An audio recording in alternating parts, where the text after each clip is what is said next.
That's okay. Thank you. Okay. Okay. Many, sir.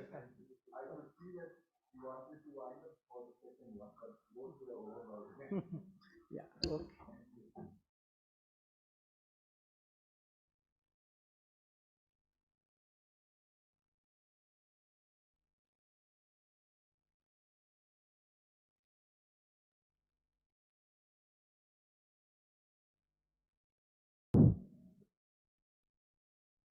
Friends, uh, now we have post-lunch session of the third day of the conference, and this is, I think, Symposium.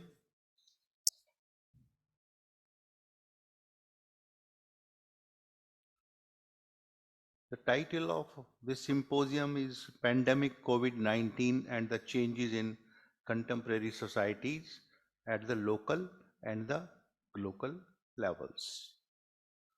So, in chair, myself, and in place of Professor Alevtina Starshinova, uh, I invite Professor Olga I.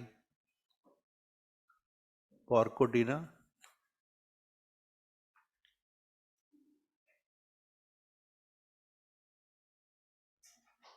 Hmm.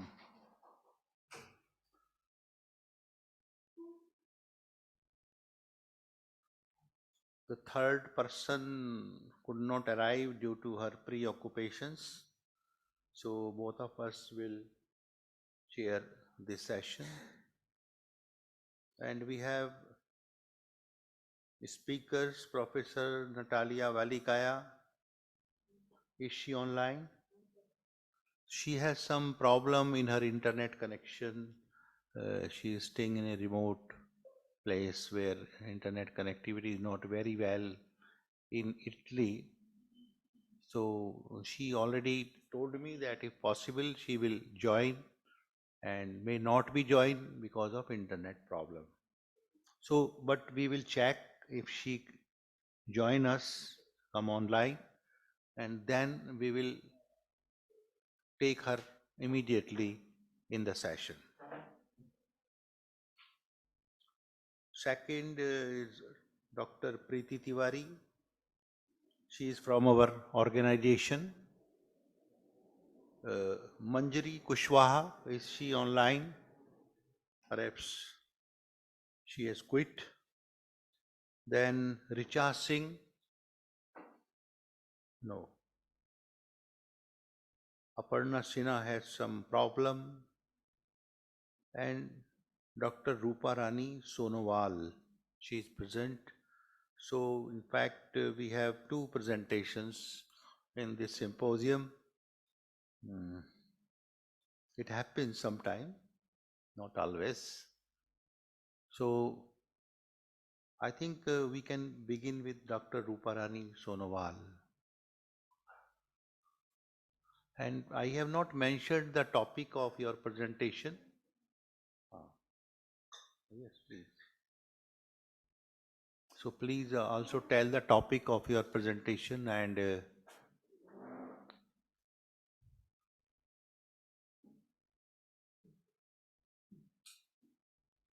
so there is enough time and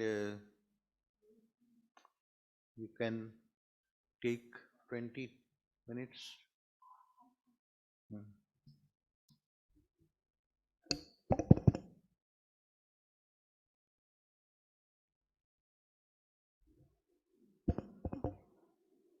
A very good afternoon to everyone. Post lunch is little difficult to concentrate, especially when the paper is with text and as well as some numbers. I hope I could pull you out throughout my presentation. So once again, very good afternoon to respected chairpersons, professors, research scholars, and the people, participants who are online. So my paper presentation is on revisiting the online news on COVID-19 and the analysis on the 6 points model of epidemic framing theory. So to begin with, little bit on the introduction. There were many infectious and contagious diseases that marked among the deadliest outbreak and pandemic. Few among them are the Spanish influenza of 1918 to 19 caused acute illness in 25 to 30% of the world population, resulted in the death of estimated 40 million. Ebola caused over 11,000 deaths by December 2015, and H1N1 flu epidemic resulted in 60.8 million cases and 12,469 deaths. In 2018, 74.9 million people have been infected with HIV and 32 million died from AIDS. The outbreak of COVID-19 has squandered human existence and have been perceived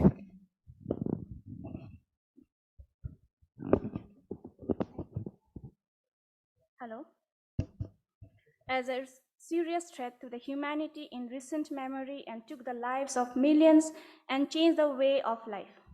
The World Health Organization on 12 March 2020 declared COVID-19 formally as a global pandemic.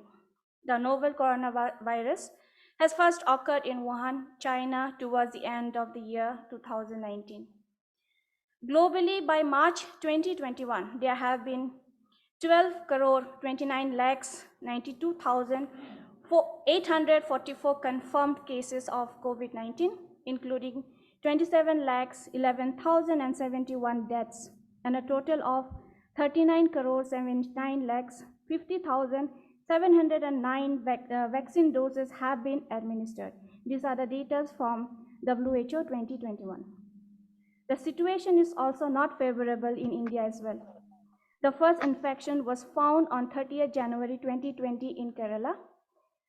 And the first person who had died in India was on 12 March 2020 in the city of Kalburgi, Karnataka, which was just 20 kilometers away from where I'm located now. So you can understand my situation at that point of time.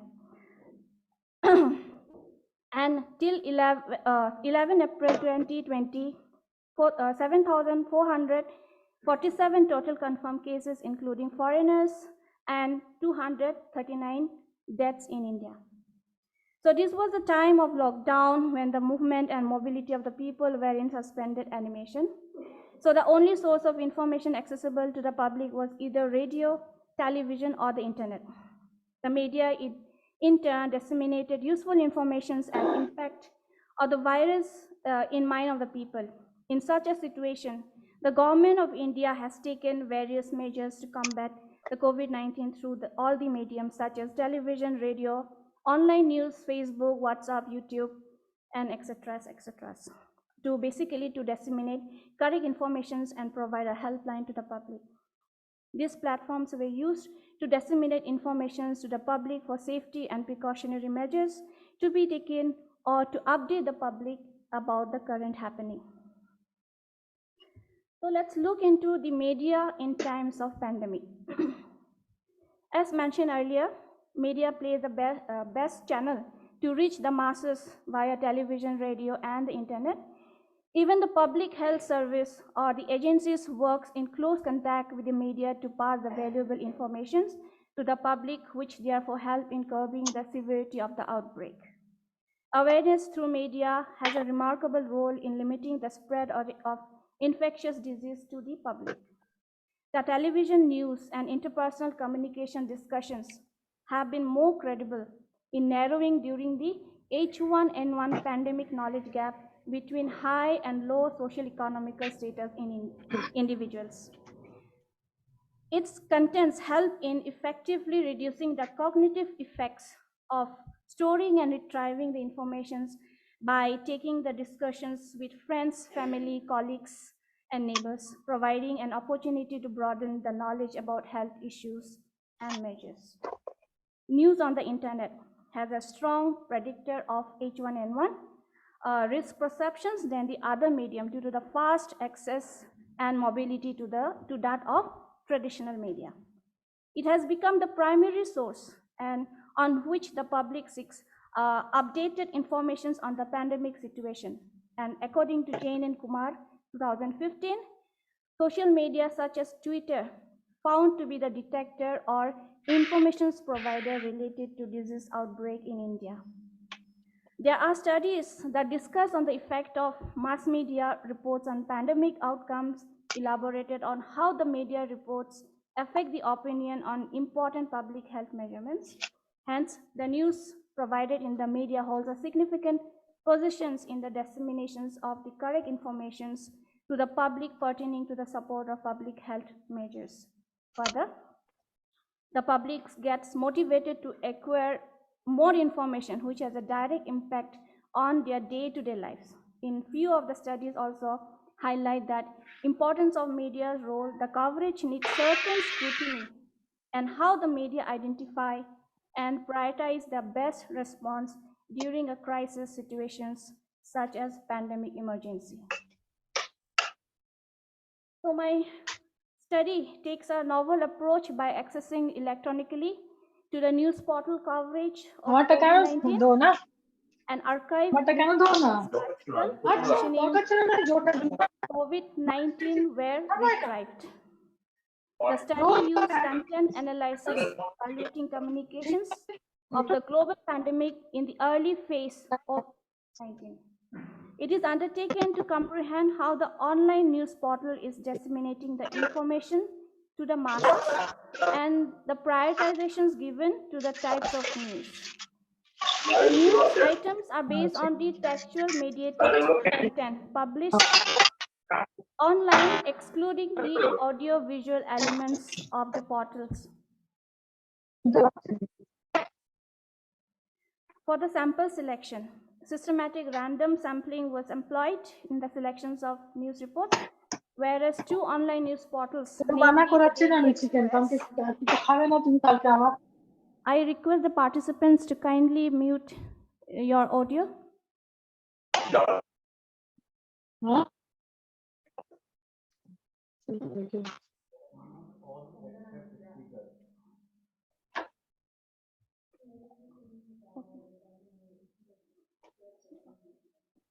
Shall I continue? Okay, so two online news portals, namely the Daily Express and Times of India from United Kingdom and India, were chosen based on their popular presence in both print and online platform, and it is free subscriptions for its reader. Sampling protocol encompasses searching and analyzing the coverage on COVID-19 for the month of January, February, and March 2020, using a range of recall words such as COVID-19, pandemic, and virus. So I'll just give a brief profile. Yeah, I'll just give a brief profile of these two newspapers. So it is Express is the London-based newspaper and was established in 1900. The newspaper covers foreign news and is known for reporting on World War I. The circulation of the newspaper reached 1 million by the end of 20th century. Express is the first British newspaper to include a daily crossword. Ever since its foundations, the newspaper has maintained its position to be in the top 10 circulated newspapers in the UK and held the 6th positions among the leading newspapers in UK. Whereas Times of India is one of the oldest newspapers in India, started in 1839 and was known as the Bombay Times and Journal of Commerce under the editorships of J.E. Brennan as a bi-weekly newspaper. The newspaper was found to cater to the Europeans in India during the period of India's independence. Brennan Coleman and Corporation Limited, who owned the company in 1892, sold to Ramakrishna Dalmia. Today, the newspaper claimed to have a readership of more than 7.6 million. And it is reported that Times of India is the topmost read English daily and hold its 9 positions among the largest newspapers in India. So for the study, next. Okay. For the study, I have taken 5th day from the January 1st to 31st March 2020, which was chosen as a sample both in Express and Times of India. So hence I got the news report stories of 19 days from Express and 19 days from Times of India, which was shortlisted for collecting the samples of the study. So I have a total of 9279 news reports from Times of India and 8222 news report stories from Express, which were scrutinized for data, tabulations, and analysis. The study identified 18 different themes covering news reports related to COVID-19, which I will discuss in the following. So here, framing theory is applied in the study. It refers to how media packages and present information to the public.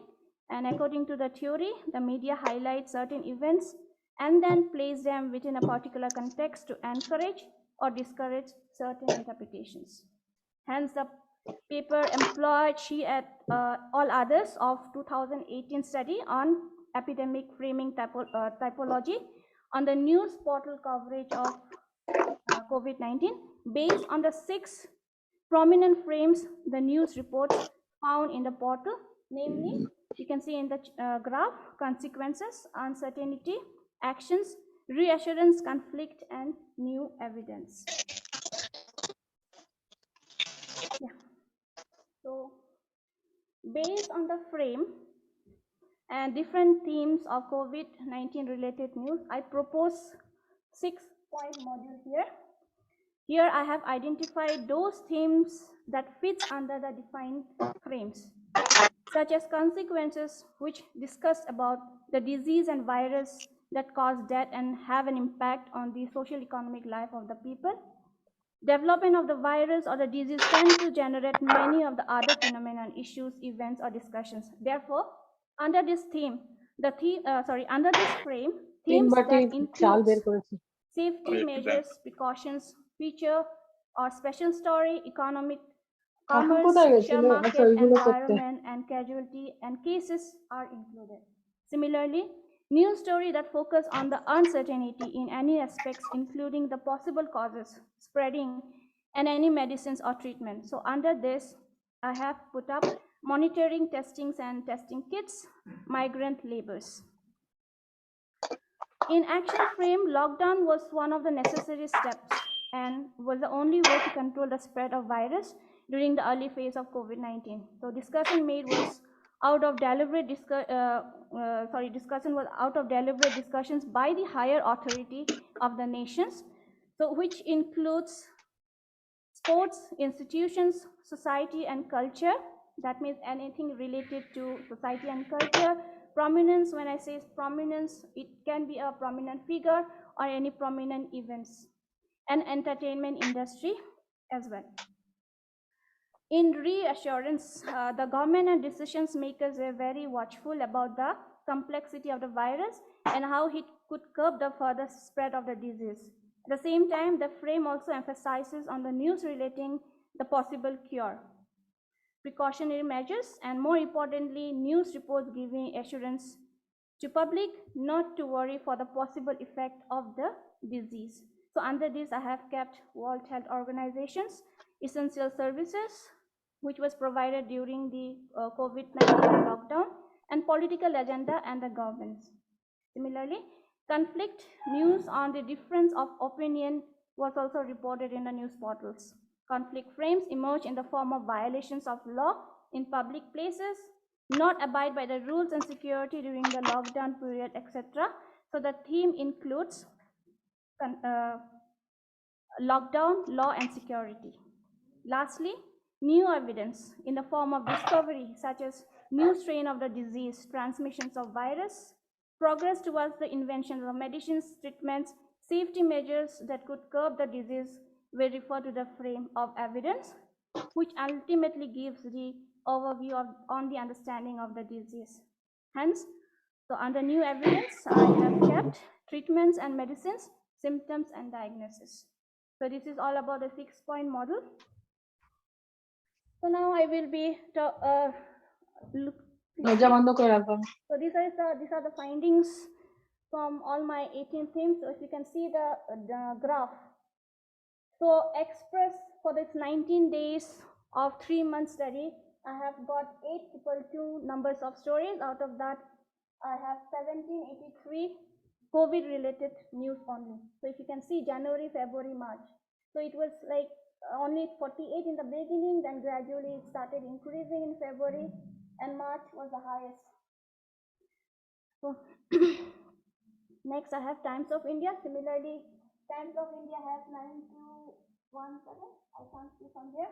Anyways, total number of COVID-related stories 1245, and in January it was only 35 stories, and in the month of March there were 1150. So this is a drastic change of number of stories that was reported. Now, these are the different themes and the categories of news as I have incorporated in the model. So if you can see, the highest number of stories in Express was on the casualty and cases, which is in 18%, and the least is the environment. So, and news related to environment was the least for the last for the 3 months. Next. So this is the Times of India. So prominence is 0 here for the Times of India, and the maximum number of story was lockdown, laws, and security.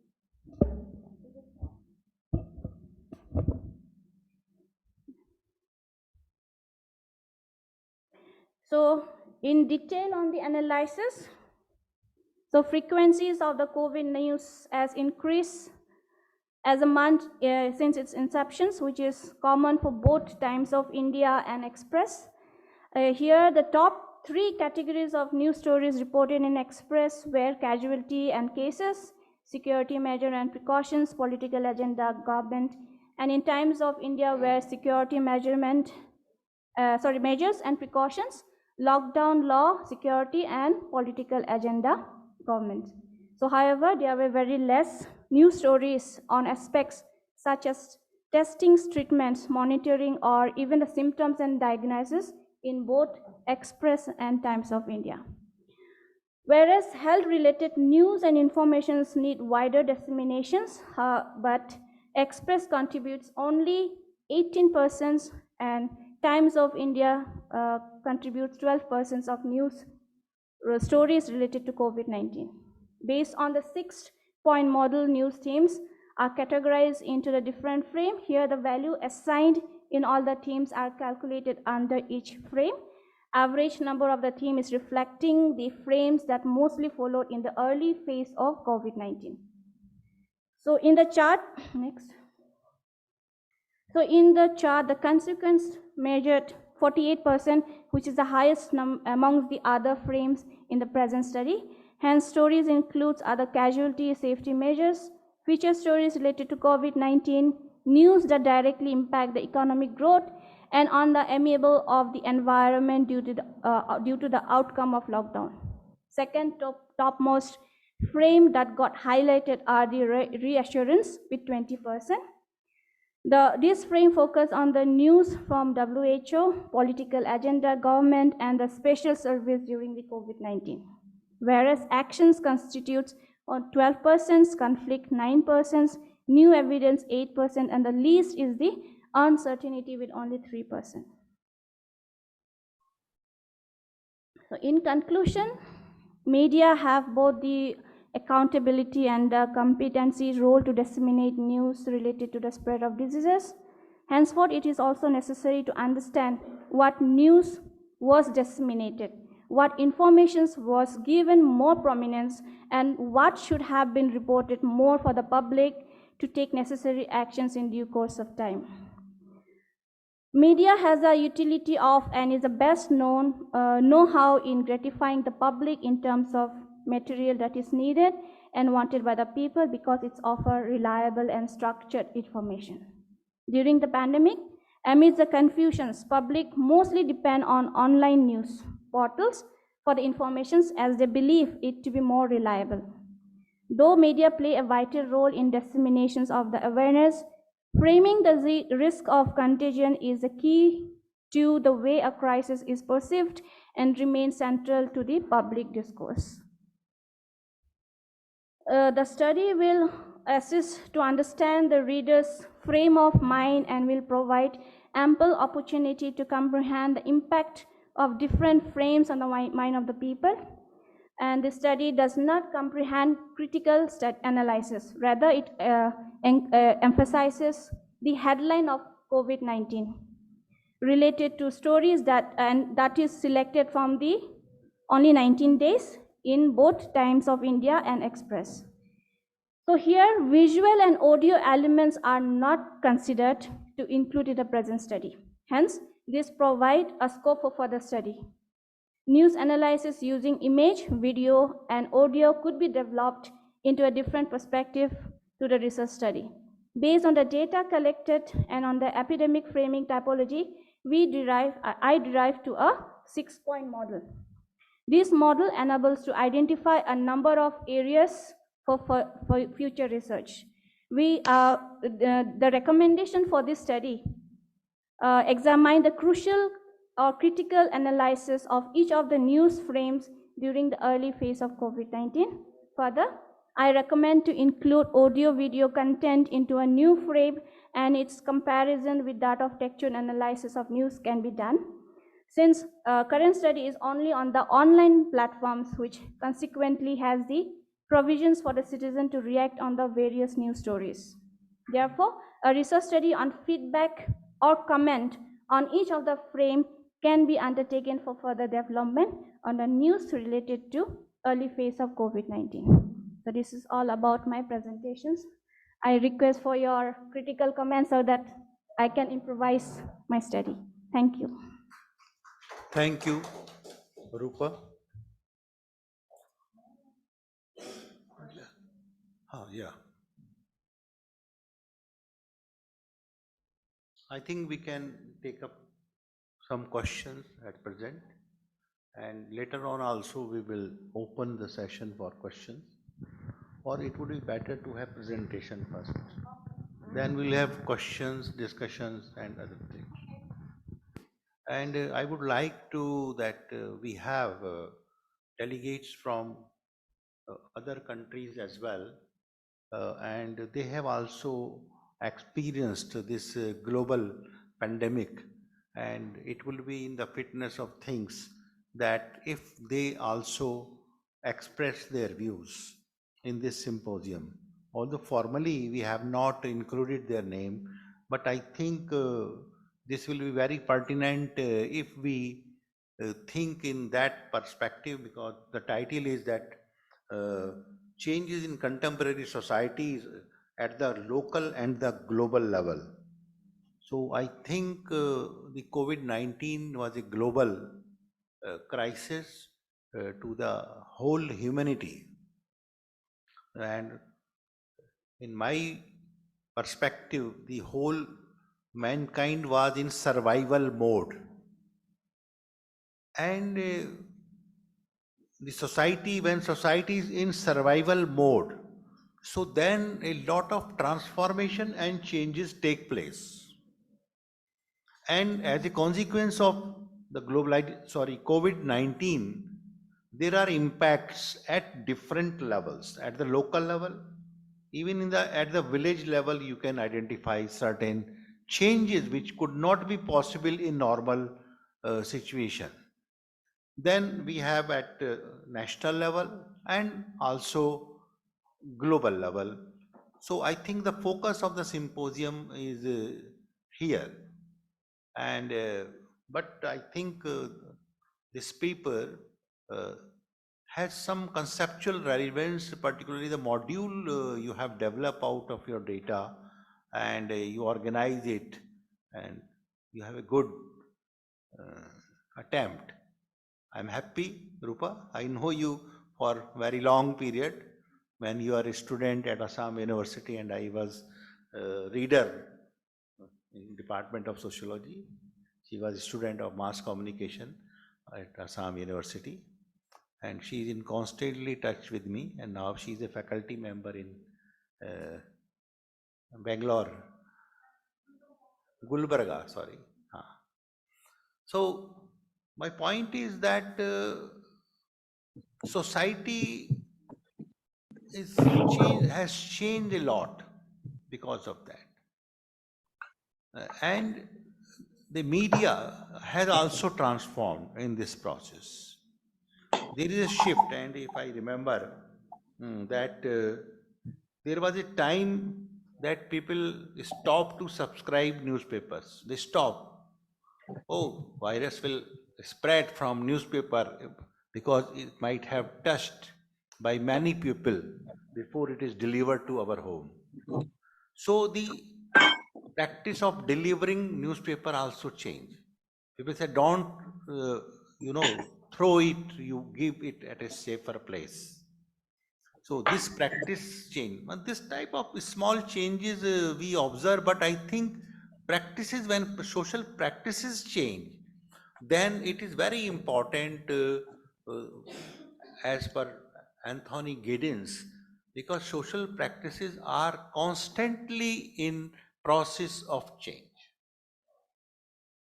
And these are the social practices which continue certain elements of the tradition and also transform the tradition, because tradition is also not static, it is dynamic, and traditions maintain its core elements and adopt certain new fringe elements and they continue over a period of time. The continuity of society and changes in the society are the two basic questions which we as a sociologist address uh, in our studies. That how the social order continue, survive. That is problem of survival of the society, the most important question for the society. And in order to this surviving process, they adjust with many things with environment, and I think there is no need to repeat what Parsons has said uh, at theoretical level when he talks of his agile paradigm. And he says that the basic problem of the society is that how to fulfill the basic needs or how to survive if there is this kind of pandemic which is threatening the life of the members of the society. I think the basic question, basic need, or basic focus of the society is limited, that is how to survive against this problem. So I think during last 3-4 years, the whole humanity, because now we are in era of globalization, it was a global pandemic. It was not local that in some part of a country some disease spread and then people are suffering there. It is spread in a very short period in the whole world. And then we have this kind of problems.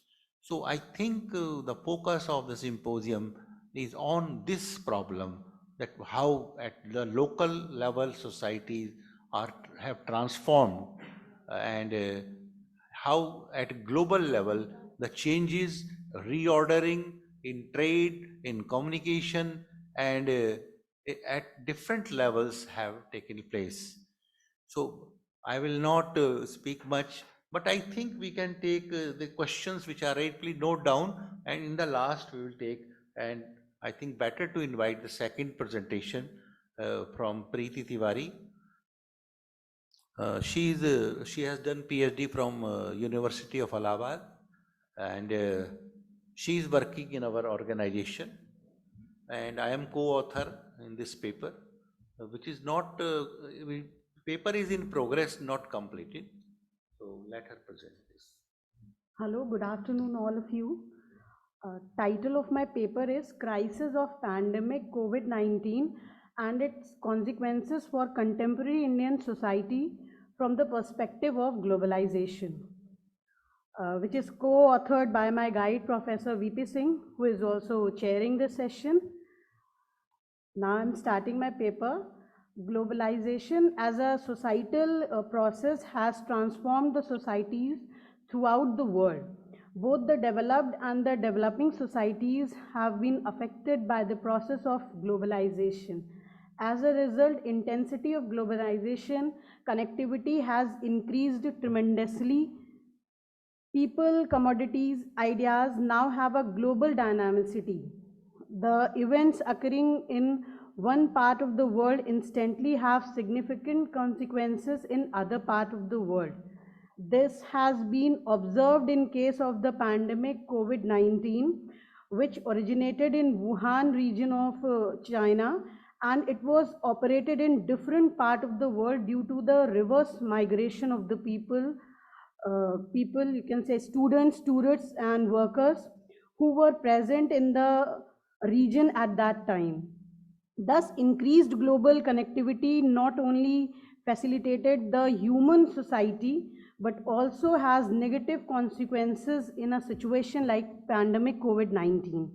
The national government also took measures to control over the situation, but within a short period of 3 months, the spread of coronavirus became a pandemic.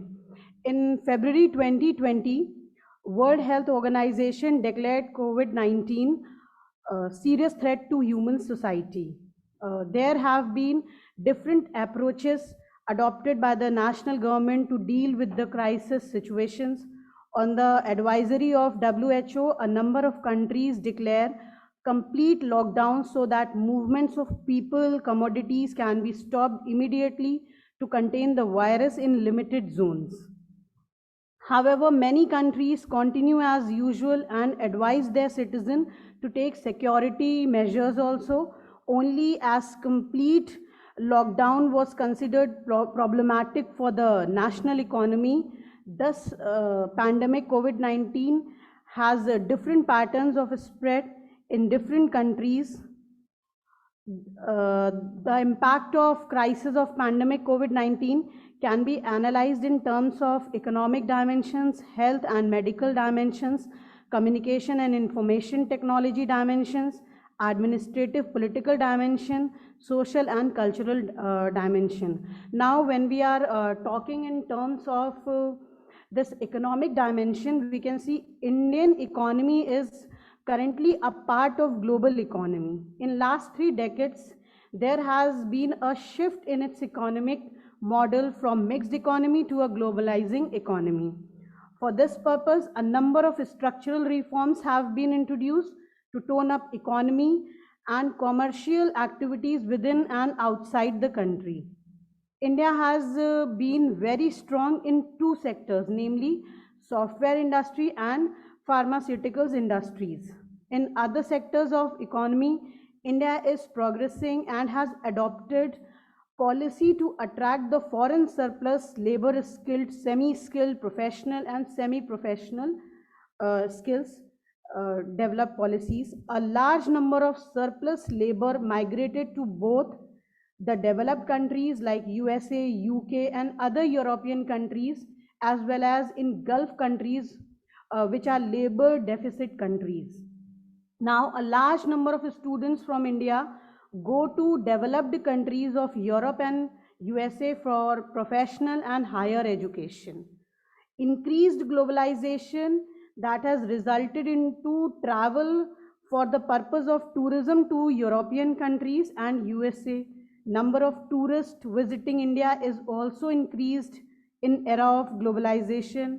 Thus, we can see connectivity and mobility has increased many-fold in the past.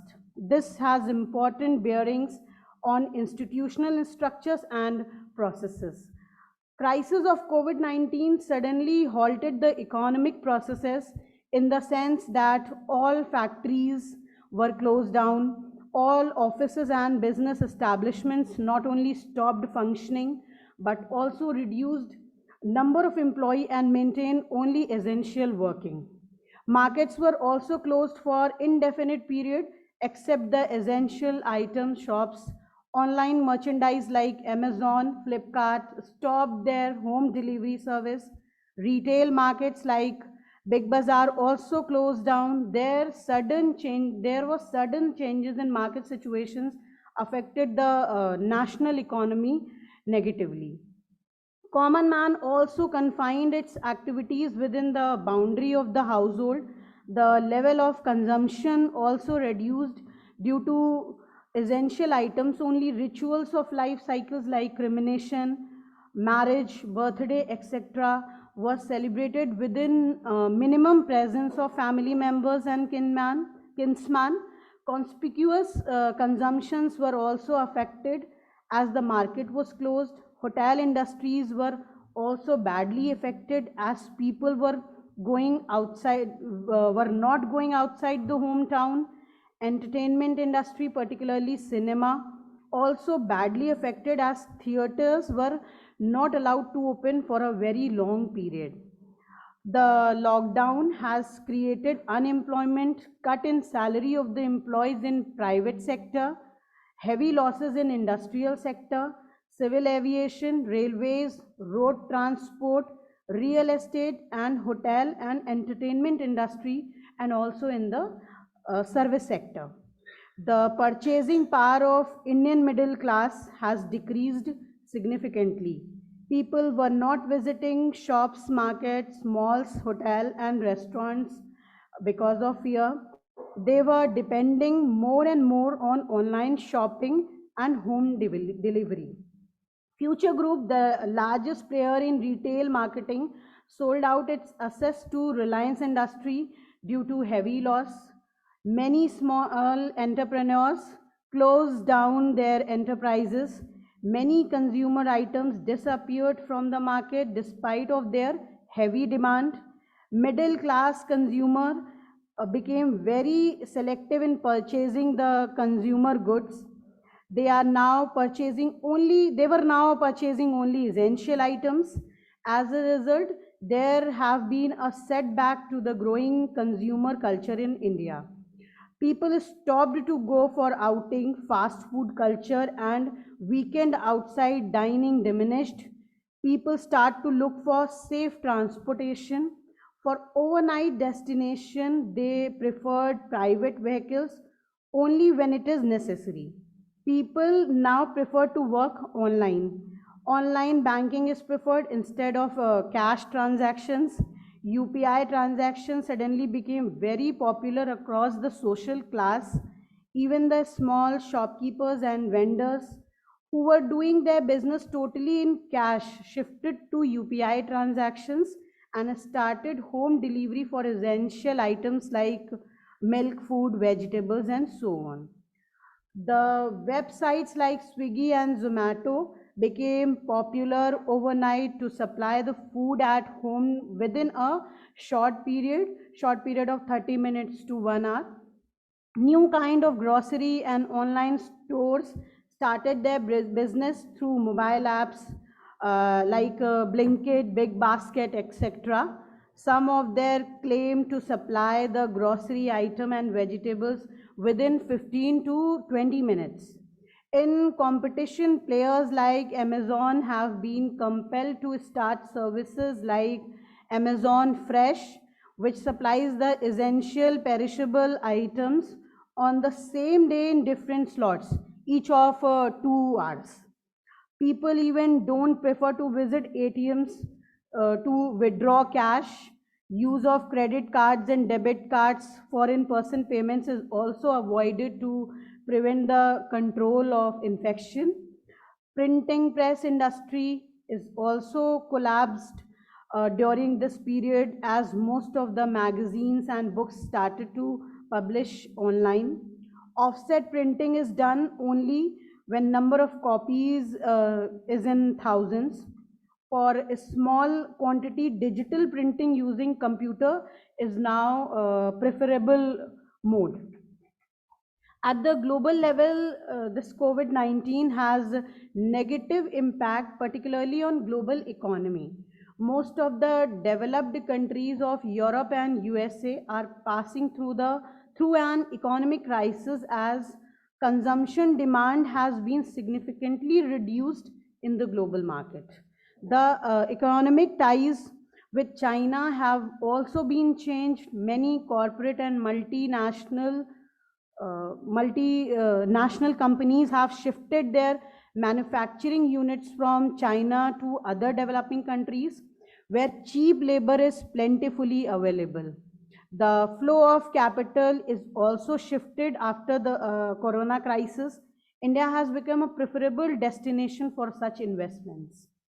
Pharmaceuticals industry of India, which was already a part of global manufacturing of medicines and vaccines, is further strengthens as India was capable to produce two vaccines, namely Covishield, that is Oxford AstraZeneca COVID-19 vaccine, developed in the UK and manufactured under license by Serum Institute of India under the trade name COVID Shield. And Covaxin, vaccine, that is a vaccine developed locally by Bharat Biotech. These two vaccines were produced at the mass level and used for the vaccination of the entire population of India just within a short period of 1 year, and helped in controlling the spread of coronavirus at the mass level and has prevented as additional 4.2 million deaths from December 8, 2020 to December 8, 2021. Thus, India has emerged as a global power in the field of pharmaceuticals industry, which has not only prevented COVID-19 in India, but also exported the vaccines to many developing countries on humanitarian grounds. Thank you.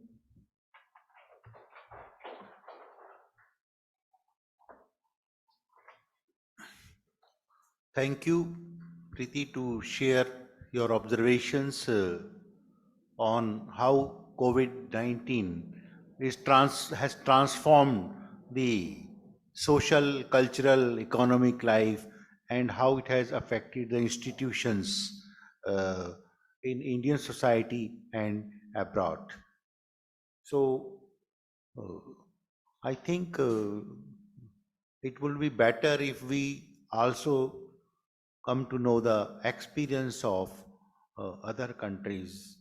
And first of all, I invite Tom Wicker to share his views on this topic. Please come here, from the dais. Okay. That is to asking small questions. Yeah, so it'll be some quite unstructured thoughts then. So I think, I mean, I've written about the response of the British government in terms of border policy and border control, where they were very slow and reluctant to implement any increased kind of controls on people entering the country, basically on the economic ground and the importance of migrant labour to the British economy. And when they eventually implemented them, there was an outcry from business, and they immediately introduced a lot of exemptions. And at the same time as that, though, we've been having all these other changes going on, and it's quite difficult to untangle, in the British case, changes that are the result of the pandemic and changes the result of Britain leaving the European Union and an already kind of declining position internationally of British capitalism. So all these kind of things and kind of shocks to the kind of the system in Britain have kind of come within the space of a couple of years. It's definitely accelerated some aspects of digitalization and shifting online.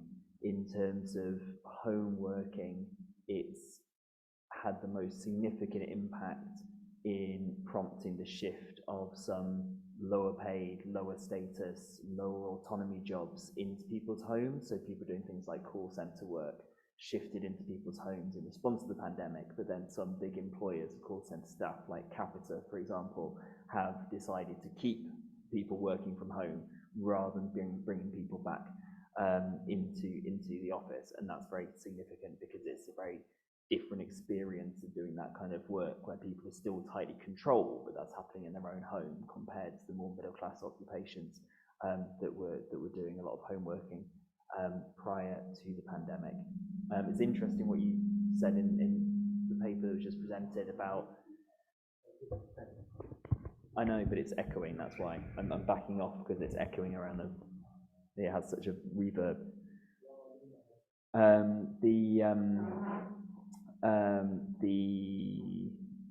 was going to say it was interesting what was said in the paper on India about activities of delivery drivers, for example, Amazon, stopping during the pandemic because in the British case they didn't stop, and those workers, even for very kind of trivial, non-essential deliveries, they were expected to carry on working and were exposed to infection as a consequence of that.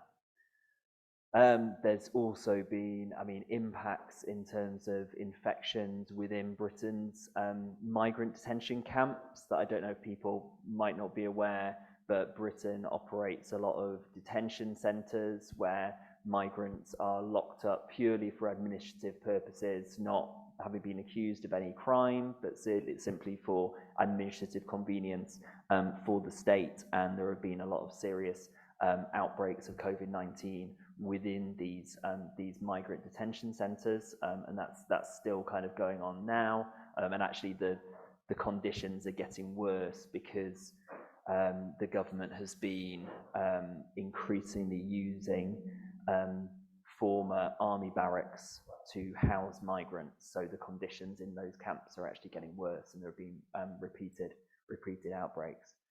So that's a slightly fragmented kind of snapshots of some of the kind of social changes associated with COVID in Britain. Okay.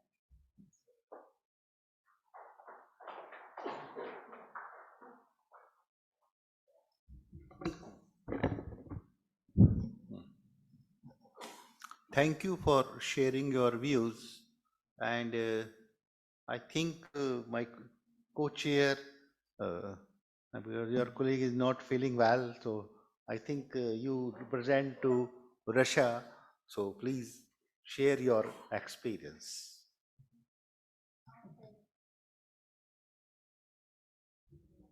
Okay, thank you for this opportunity.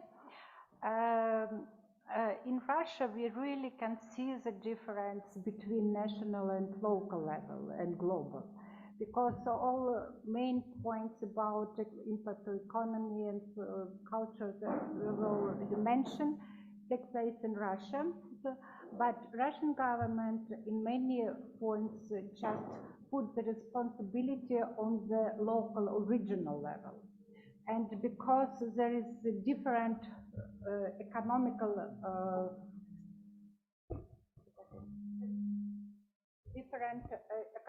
level on different parts of the Russia, so there was really I couldn't say great difference, but it's still really different in different parts of the Russia. But what I have to mention that there is few points which still need to be studied and need to be investigated. One point, of course, concerning this home work or distant work. It's global. It's everywhere. It's every country.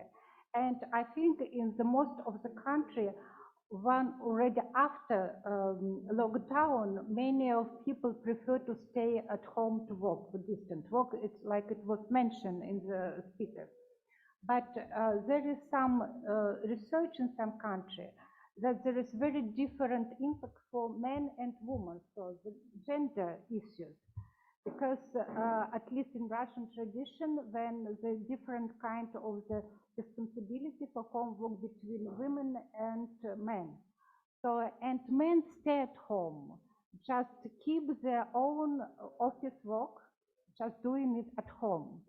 But women stay at home, just try to keep during all day all these house duties and also make their offices. And in fact, they have much more larger workload of different kinds of the job. And in one of the conference when I was, it was very interesting research from Singapore. They they tried to make research among especially women, and many part of the women after some time employers asked to go to the office because they're already feeling like to be in the office is something like the rest of the household. So in fact, in Russia it's the same. When you have, it's not really big study, but we have some interview, and most of the women say that staying at home, they have much more stress, much more stressful life, and much more duty. And there is not like fixed job time right now when they stay at home. So what I would like to say is that in fact that the people, of course, many of them prefer to stay at home and to keep this distance work. But in fact, they have different kind of the negative consequences that really need to start. Another point concerning the Russia, and I suppose that in other countries could be also, there is really sometimes rather problem and negative impact concerning the family, like institution, because the number of the divorce increased really greatly after lockdown during COVID. Because different kind of the studies show that many partners just really not have strong and long communications during normal life when they have, so they have short time in the morning, then they go to the job, and then they have short time in the evening together. And when they have to stay all day together, there was huge communications problem, and the number of the divorce increasing.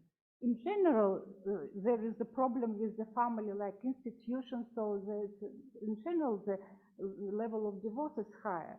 But COVID-19 has such kind of the impact of the family institution. And another issue which is very, very important, it's still not investigated enough. It's about the home violence. It was also increasing in the, for example, it's also, I couldn't say in Russia usually, but of course it's a special social group.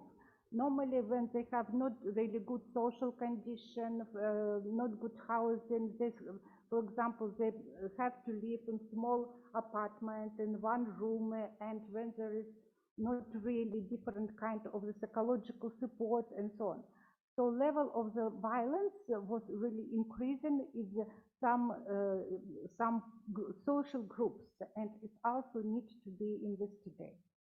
So in this case, I have to say that in some traditional model of the family have this negative impact concerning divorce, violence, and so on. And it still already continue already after lockdown, and it needs to be investigated later. And another point which I would like to mention, and it also will be connected with my questions to the first speaker, when we talk about the media, of course, we normally mean television, newspaper, internet.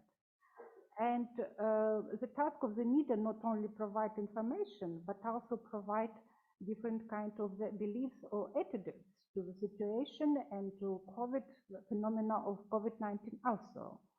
And I am interested if they have maybe some have a look if there is a big difference between this or not.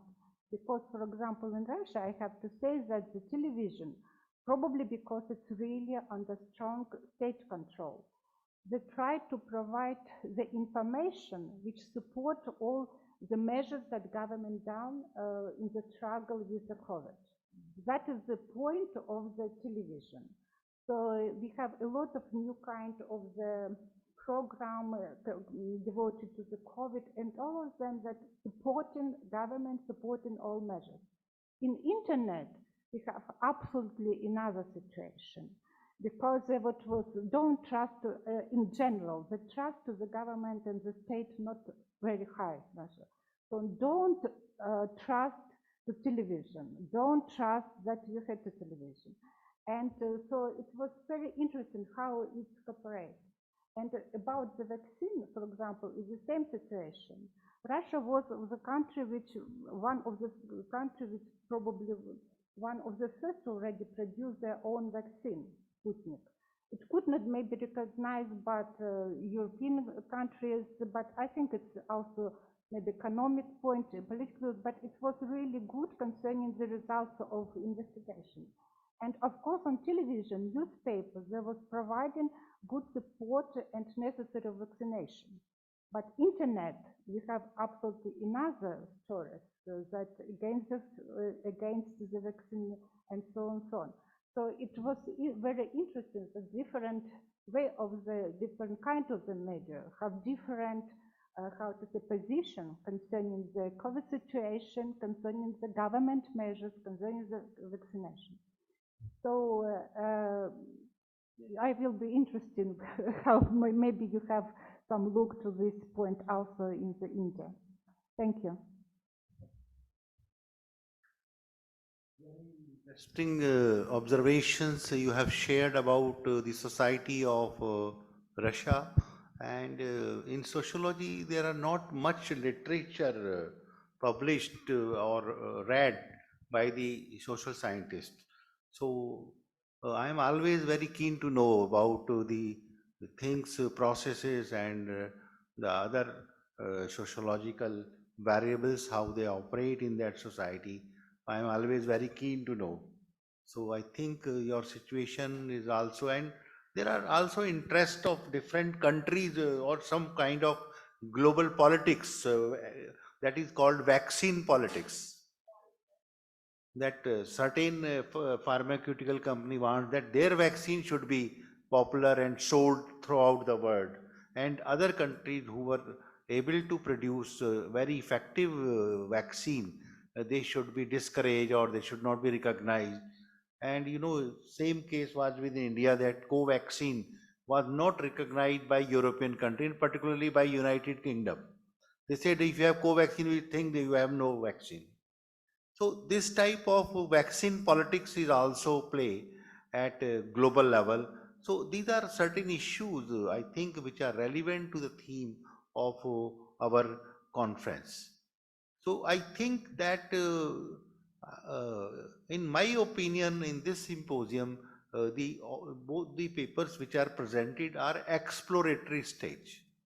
So there is no definite findings which we can question. What is your how you have done this or like that? I think exploratory level, and some new data, some new hunches, some new intuitions are which are coming to us. We are trying to record this, and we can go further for the study. So what I will suggest now, rest of the time in this session, because 2-3 speakers became suddenly absent from the program, that let us share our what is our experience as an individual, because everyone has gone through this process. So those who want to share, I open the discussion now to the house. They can come and they can share their things. So please raise your hands and come. Shabir, but no, from here. Don't shy to come on the stage.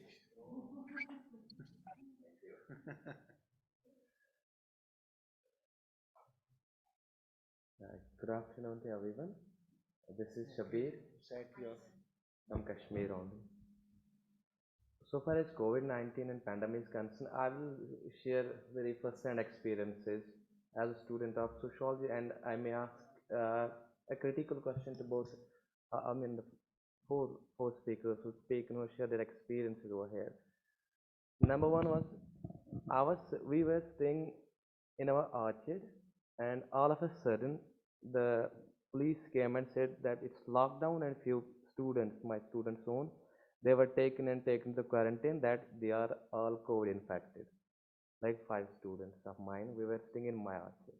I was very surprised that without testing this and that, how can they come to the conclusion that they got infected by the COVID-19?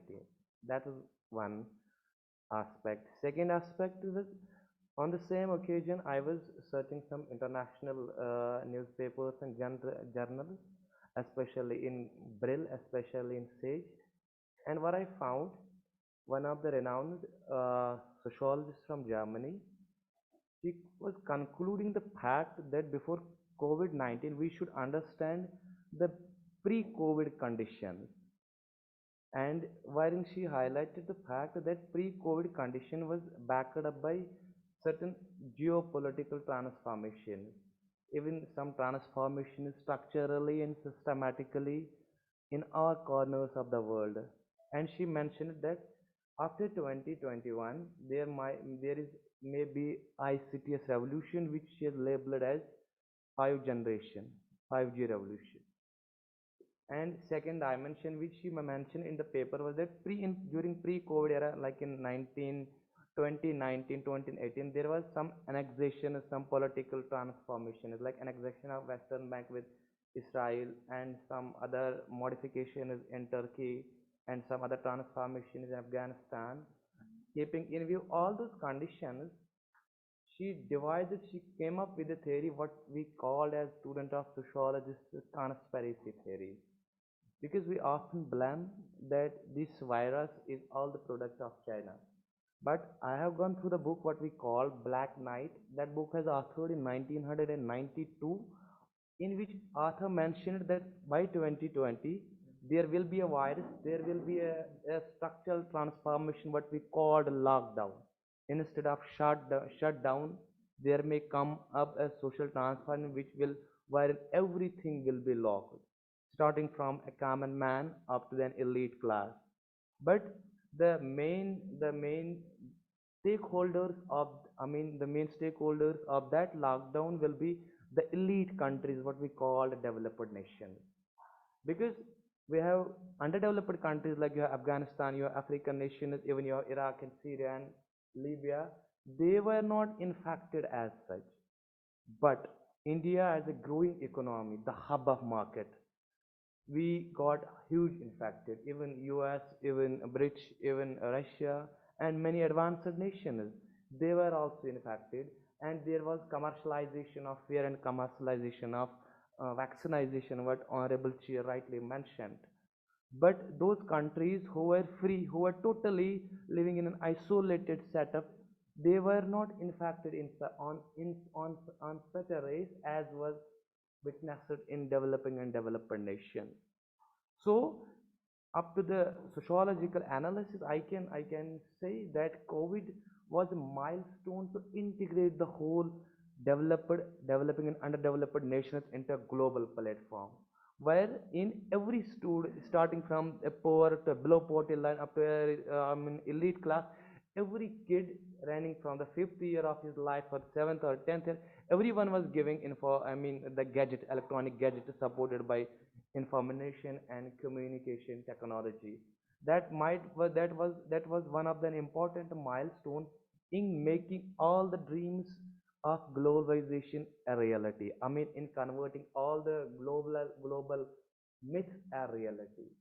So this is how I have understood COVID, and how I have understood the agencies that backed up globalization, that played an important role in converting COVID into a commercial aspect.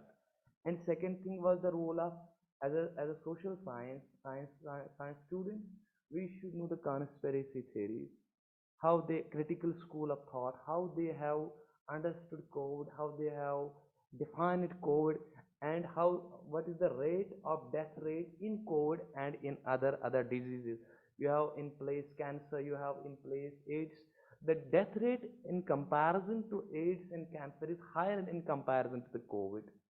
But the problem, it was so portrayed very negatively by media, what we call in contemporary world hyper reality, that it shaked the whole world and it attracts the attention of every citizen, with the illiterate or male or female, with a developed or underdeveloped. This is a bit observations of all the four presentations which I observed, and on which I will have put my life. Thank you. Very interesting observations and analysis of the situation, and conspiracy theory and other variables, hyper reality, I think important, maybe important conceptual tools for understanding the COVID situation or crisis. Good. So I will now like that. Anybody else would like to have Deepti? No.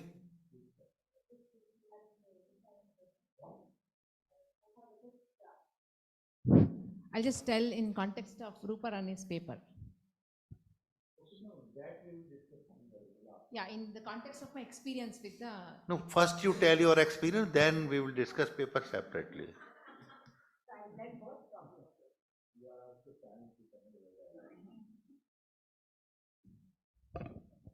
Okay. Hello, everyone. So, yeah, I had many experiences, COVID-related experiences, and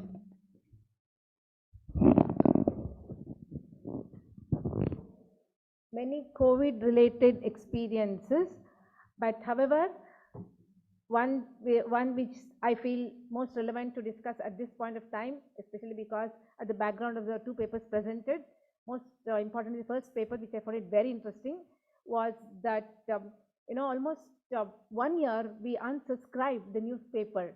Reason, the flat we were living in, one of the very well prestigious flat in Bangalore, they stopped the news, the printed newspaper. They were not allowed inside, and it was literally for almost year we had no access to print paper. So, the point number one, the pandemic and the lockdown was the time where most of us shifted to online newspaper, and many of the families have actually stopped resuming print version of paper. They no more buy the print version.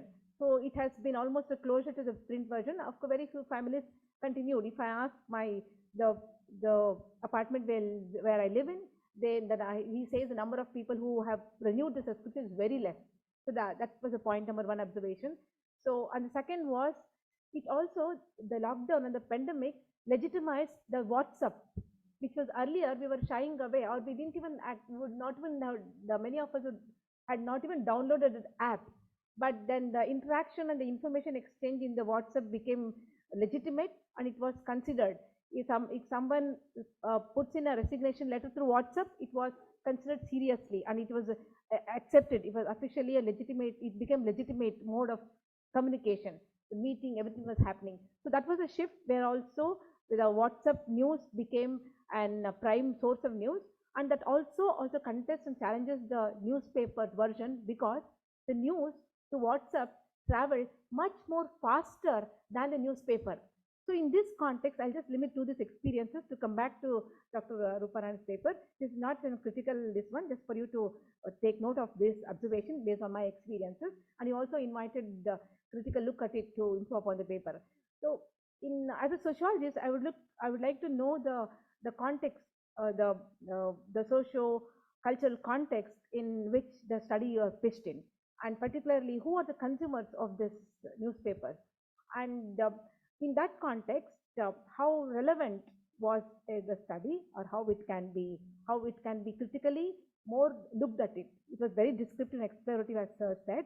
To take it forward, probably we can look at it how in these contexts, the changing context, the comments Sir made immediately was very much relevant, very much in the changing times. Where is the study of newspaper would you pitch it? But I found there's a lot of potential in this paper, because it pointed out that among the different types of news, the environment-related news was literally absolutely missing. It was negligent or not at all, not present. In that context, I felt that was a time where there was a lot of biomedical waste was generated, especially in India. In India, we have only 200 such units, less than 200 biomedical waste management units, and in Karnataka, I know we have 7 units who treat that biomedical waste management. Basically, the medical which comes out from the hospitals, which are which are dangerous. Which are dangerous and can be very infectious. It spreads fastly. And the COVID was a time when such waste got generated in huge amount. But the newspaper did not really play a very active role in educating the people or in spreading the awareness about it. And your information, your research proves it very clearly that there was absolutely zero related negligible news related environment.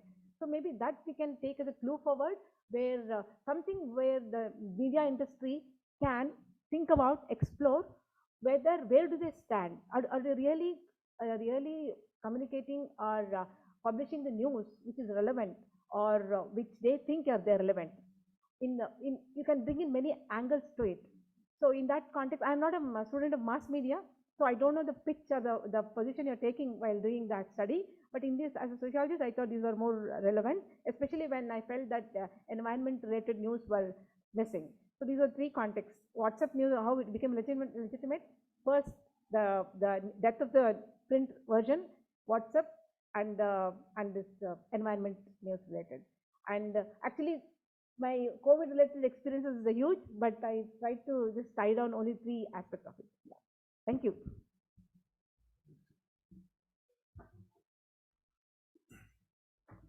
Thank you,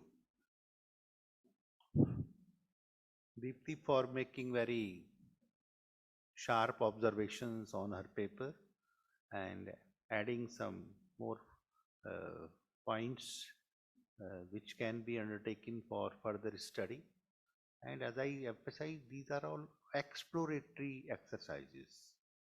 There is no concrete findings, and I don't think there is a need to reply also. You absorb these suggestions, but I will give you chance to both of the speakers in the last. So I want to further explore the things and my own observations on media, particularly on social media.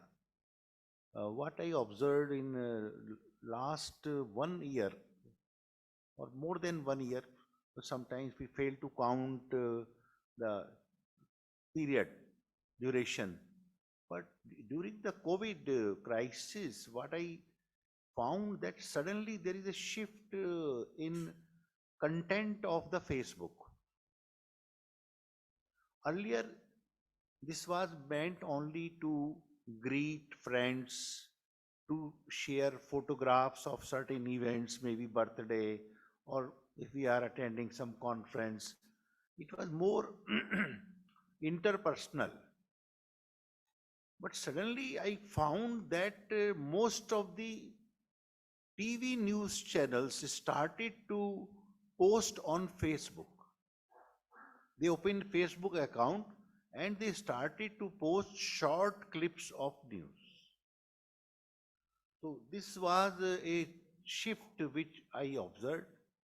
And then what happened that, what I found that I am receiving from different channels and I have not subscribed, but even then some of my friend if subscribed, then it also appearing on my wall.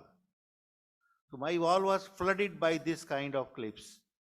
And after some times I observed that there is no need to watch television because they are giving us what they think most important or breaking news on our Facebook wall. So we can have the information what is happening around the world. There is no need to waste 1 hour time watching the news on television.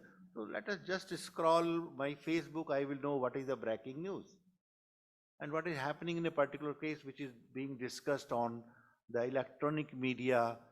All channels are discussing some issues, maybe like any issue. There are so many COVID issues are also there. So this is a shift in news. The news shifted and newspaper industry was badly affected. I am telling you this. I stopped subscription of the newspaper during COVID period and till today I am not subscribing any newspaper. So we should, as a student of media, should focus on this fact also, that how the print media And I have also mentioned, she has also mentioned in her paper, that printing press industry badly affected, almost closed. People are not going to print the cards of marriages, of birthday, and they are just communicating, they are composing on the computer, and then they are sending through social media. In very few cases, and number of persons are invited also less. So I think that there is transformation in this. The print media industry and schools were closed, classes were online, so there was no need of books. So publication of books was stopped totally, and my printer who was printing my journals for last 15 years, he closed down his establishment. I approached him, I want to print my journal, issue of my journal. He said, sir, I have closed down. And why? Because there was no business. We were printing mainly school books, and schools, they are now providing online material to the students, online classes are taking place. So our books business is over. So I think there is a need to explore, to need to study how badly, and the workers who were working in those areas might be unemployed. They might be shifted to some other kind of jobs. So I think there are consequences of pandemic, deep consequences, which are not observed, which are not studied yet. I think there is a need to go in-depth study of the consequences of the pandemic COVID-19. And now, Rupa, if you want to say something, come. And I think Rachna will definitely make her observations. Sir, I would like, sir, I'm Priyanka Chandana also. Mitra. Sir, I'm Chandana Mitra. I would like to say something. Thank you all. First, Why all the time we should listen others? We should also speak. I'll start with ma'am. As you mentioned about the informations and the trusting sources. So in India also we have a similar kind of cases. Like people tend to fall for fake news also, because now in media we have few terms like misinformation, disinformation, and specifically for pandemic we have a term called infodemic. So infodemic is something to do with wrong informations, and of course when it comes to trusting the sources, people definitely trust the televisions. That is a thing that they will look into. If they see any kind of information in the mobile phone, in WhatsApp or social media platform, for example, they will always cross check, because news about fake news also spreading. Okay, people are aware that we are spreading fake news also. So now people have understand that if they have some certain kind of doubts about the reality of particular situation, they will always cross check sorry, with the television. So this is what is happening at this point of time. So, and coming to ma'am, relating the relevance of the study, now we are already in a stable situations, and we also know how to cope up with the situation. If fourth wave comes in, we know what to do. But this study, why I want to do in the early phase, because that time people were confused. Not only people, even government were not, they are not sure what to do, what is the next step. So that's why I want to focus on the early phase of the study. So that was the main reason why I took. And what was the second point? Okay. Okay, yeah.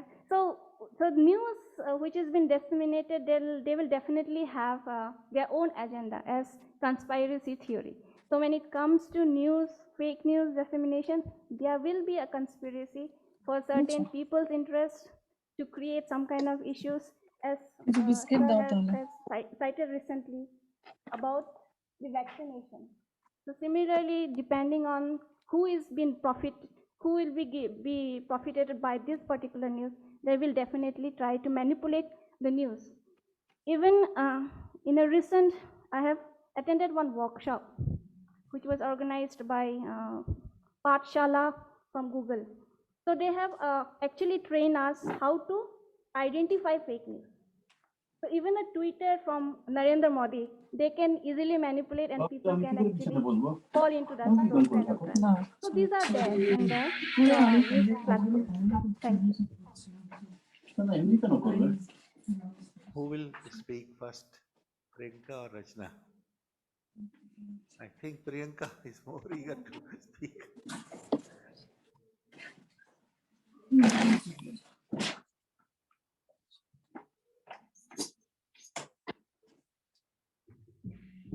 Hello everybody. I know it's like a bit sleepy time right now. Everybody is feeling sleepy after the food, but let me awaken you a bit by telling my experiences of COVID. I think COVID-19 brought us some very good practices. For example, we forgot doing household work, and during the COVID, all the maids were given chutti, and the men and the women both were at work, and so me and my husband did all the cleaning and everything, and I think it was good for health. Number one. Number two, the work from home culture emerged. And I think the kind of work we do actually in our workplace, we did double the work at work, home. For example, our university closes at 4 o'clock, 4:30, but when we were working from home, they could easily ask us to work by 6 or 7 also, and we can't say no because we were getting paid for it. And third thing, migration. Migration came out as a very big issue, and we all know that how celebrities like Sonu Sood came forward and arranged for buses for the migrants, and how when the factories were locked out, migration became a big issue, and it was a reverse migration from urban cities to rural areas, and a lot of problems on the way, and it was a challenge for governments. And then fourth very strange thing that we noticed is that the animals came on roads, if you remember, which was a very strange thing happening. That what happened, that the population of jungle, they actually came on roads. Is it because the population became less, that now the animals were finding a free way to roam around the normal routine roads, or what was it? It was actually a wonderful thing to think about, that what is compelling these animals to come out really. And the fifth good thing that happened is, if you notice, that the pollution levels reduced in the environment during the COVID, because the traffic was less, and we became more conscious about the cleanliness. We used to wash the vegetables 2-3 times, otherwise we wash once. Now we were washing 2-3 times. We were washing our hands, taking baths, having lemon water, which other having coconut water. So these are some of the good practices which were following. I myself was following lemon water 3 to 4 times, and I was fit and fine, totally fit and fine during the COVID. And only once I suffered from COVID, that also caught from university at the admission time, but I was working from home. So that work from home culture actually I saw made us more responsible than usual, and we were back to Ayurvedics, if you remember. All these Patanjalis and Baba Ramdev coming up with solutions. I don't know how far they were genuine. He was coming up with some Ayurvedic medicine which claimed that it reduced corona, and he claimed that he has tested it on some families in Meerut. He has done some study and some laboratory testing. So, so a kind of alternate market was created for medicines. And even if you see these vaccines, I remember it was a vaccine, Covishield or Covaxin, one of those, and 900 rupees injection. if I remember clearly. So how big market of vaccination it created. So the question arises, it was a biological warfare that was happening, or it was actually COVID infection, or it was a effort on the part of China to crumble the economy of certain countries, especially India. What was it really? Because China was not ready to accept the fault, but there was an alternate market of vaccination created. Was that the objective? The tourism greatly suffered. All the travel plans and visits were curtailed, business tours were stopped, tourism suffered a great. And actually, if you see any pandemic, the most or the worst sufferers are the poor people, the low income group people. They are the most sufferers in such cases because they are the most affected by any kind of brunt on the tourism industry. So the tourism industry was totally down. And I remember there came a point when Yes, I okay. was like, now it's too much. It should open. I want to get back to the normalcy of my work.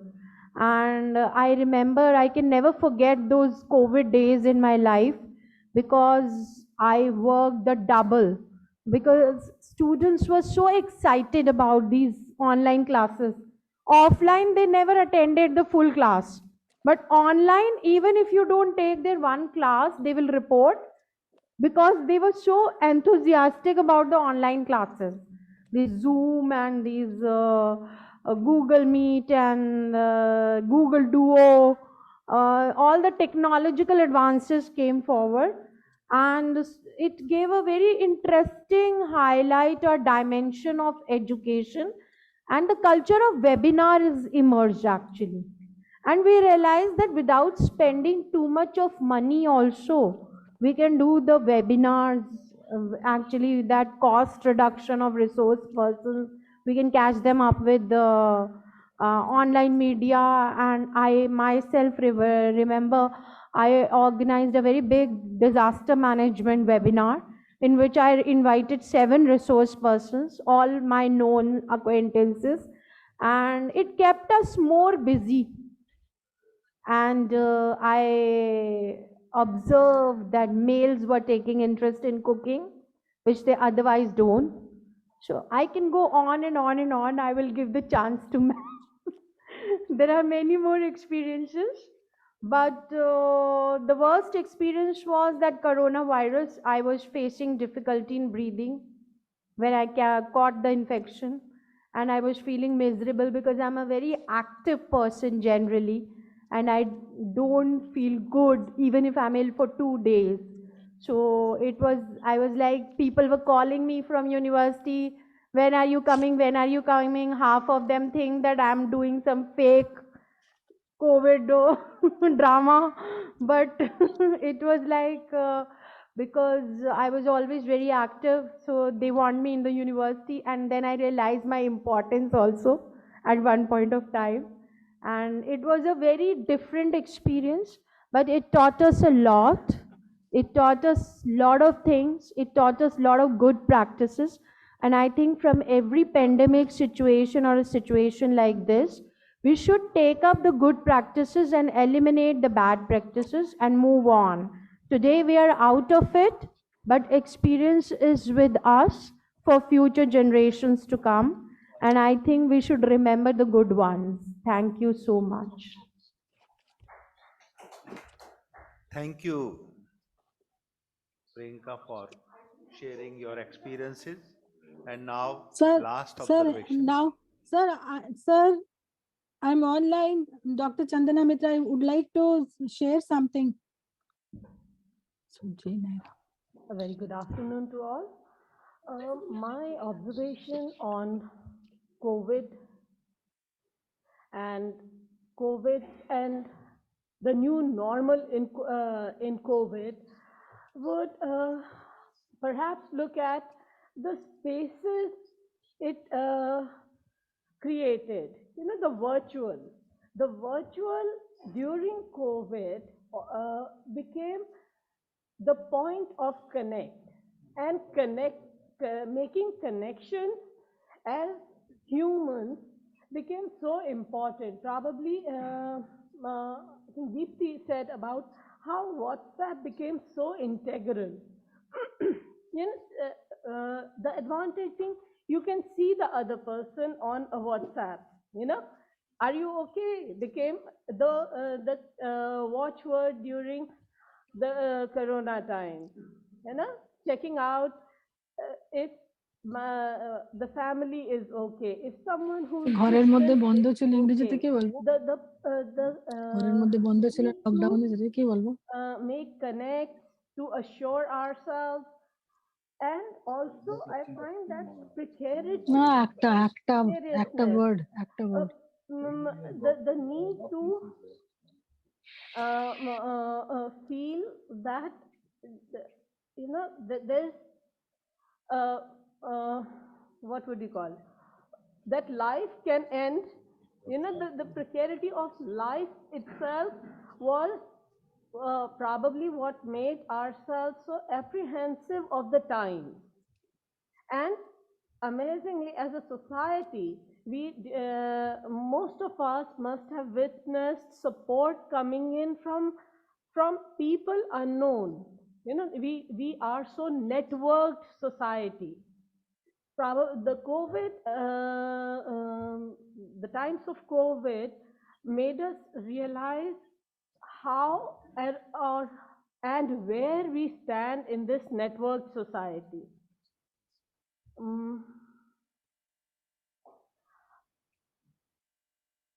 And like Sir pointed out, that the printing industry did suffer, but the purpose of print, you know, the need to communicate, the need to express, probably came through virtual. And we find a lot of these platforms emerging where one had young poets coming in, all sorts of people forming groups, trying to express their emotions, while the physicalness of the community, it redefined itself on a virtual platform. Again, saving time and the way the learning, our capacity to learn as humans, as collectives, I think that increased tremendously during these last 3 years.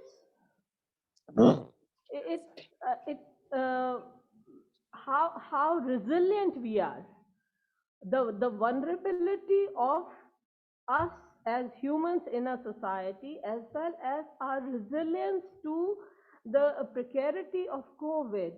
I think those are very interesting points of queries which we can look at from n number of frameworks, theories, and also as humans in connection with our larger than human world. What Priyanka had said, animals. It's I don't know if it's same in your geographies. Cats instead of dogs. Suddenly, I find the cats have emerged as a newer, more favorite pet. I don't know. Is it my imagination or is it so? Dog is a man's, okay, gender correction, human's best friend. Suddenly cats, maybe, and the people I've spoken to, they say that they are more independent. You know, during COVID time, if you have a cat, you have lesser responsibility, more affection.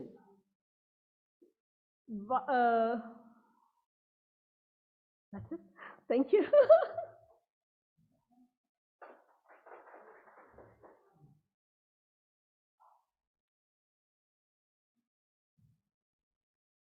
Good observations on cat and dogs. Also, they also become the king of the roads and the streets in mohallas.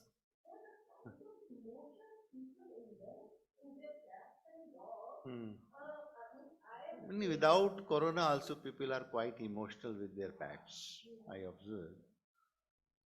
But I think the situation which prevail over a period of time, and I think from March particularly, March 20 and till say March 22 we can say, there was some wave, very small, and in some parts that way. In China still that wave is destroying the society and news are not coming out.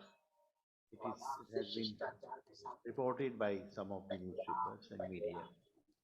I think Sir, this period of 2 years particularly very crucial, and contemporary societies have passed through many changes, and I think we have discussed many dimensions of global and local level of the changes which have taken place. So very good observations we are having. Preeti, would you like to say something, or we should go for? sir, I would like to say something, sir. Okay. Sir, I Well, am I think this is the online. I time would to like to conclude say the session. something. I request my colleagues. Okay. First of all, I would like to thank all participants because, of course, it's not easy to walk all day.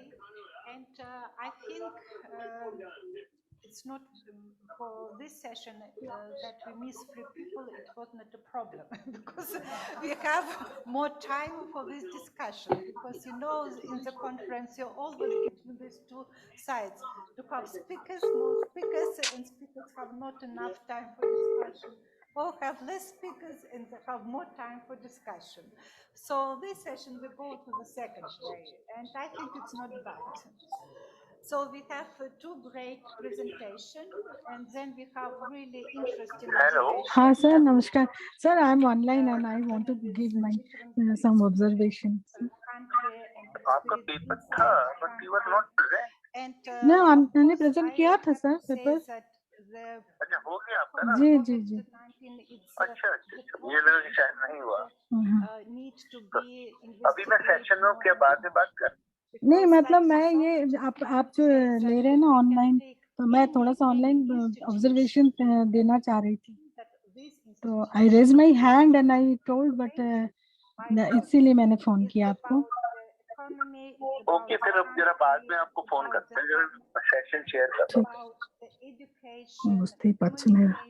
Media and so on.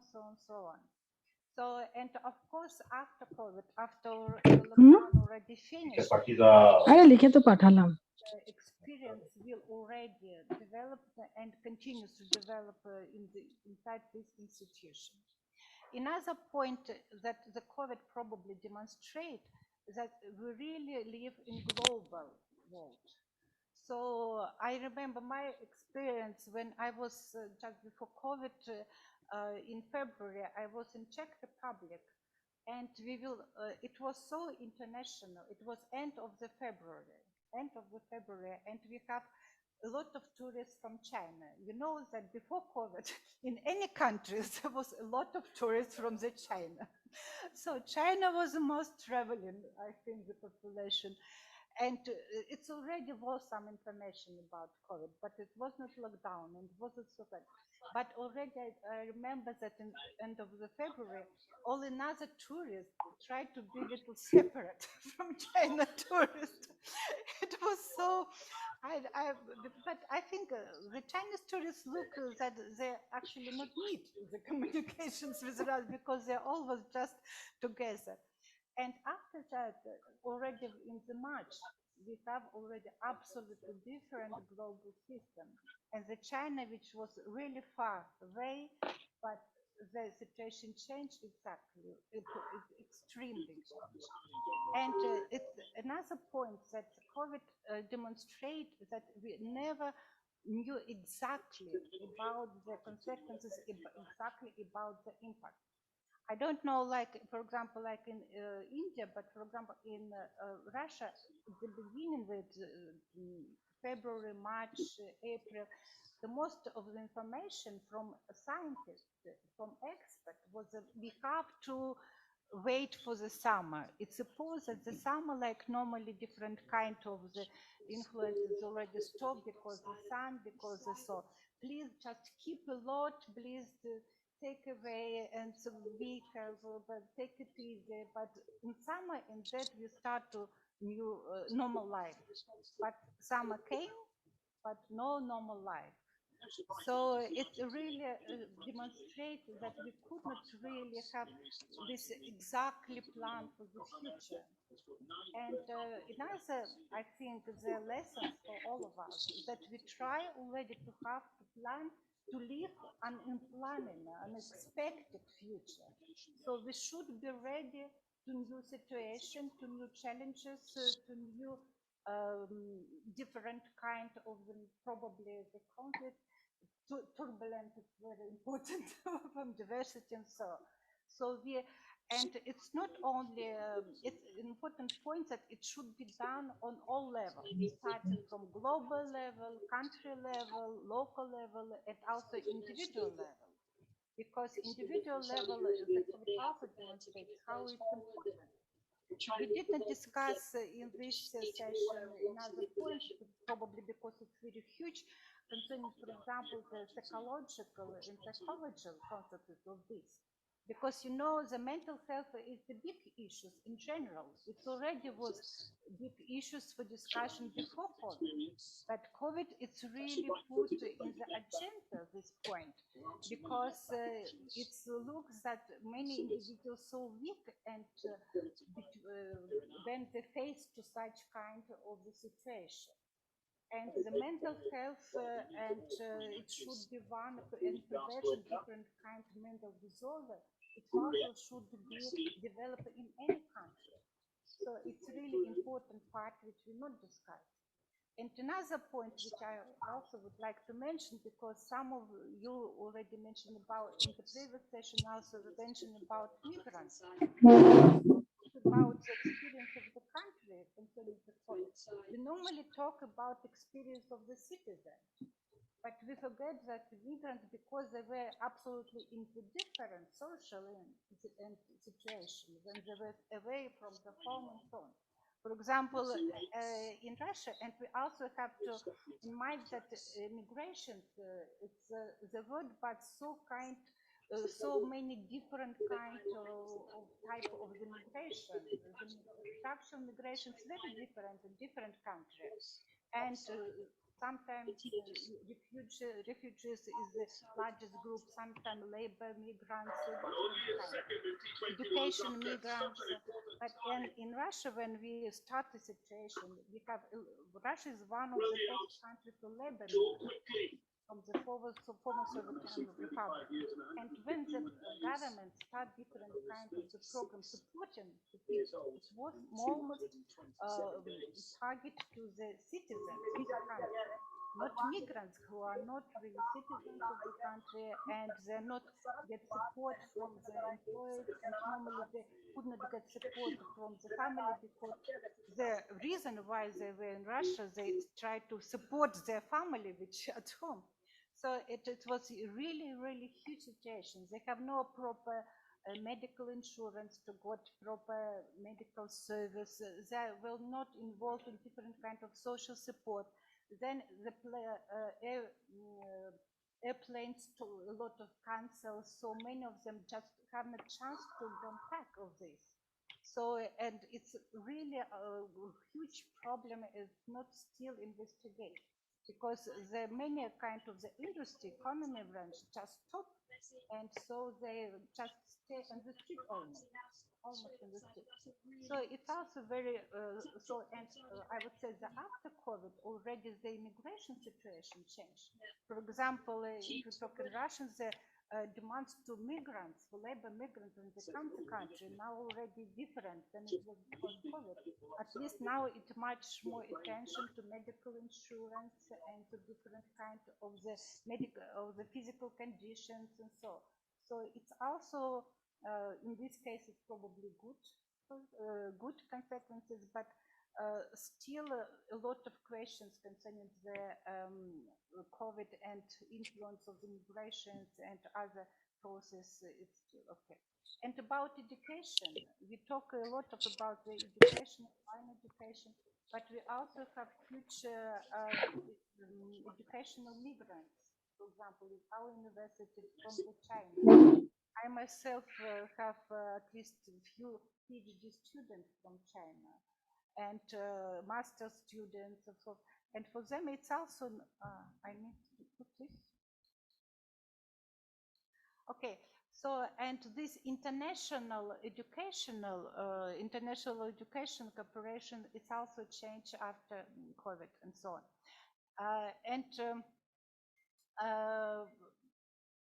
So, okay, I will try to talk loud.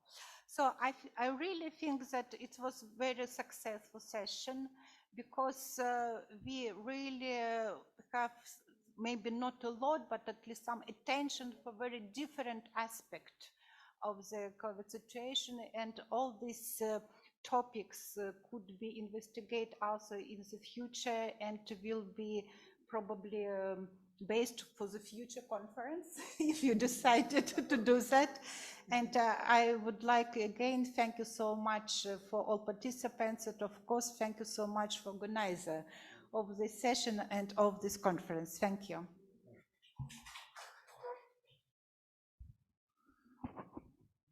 Thank you. And now this is tea time, and we will assemble again for the last session, which on environment and globalization, and how I think these issues have come up, and now we have some specific papers on this dimension in the next session. Okay.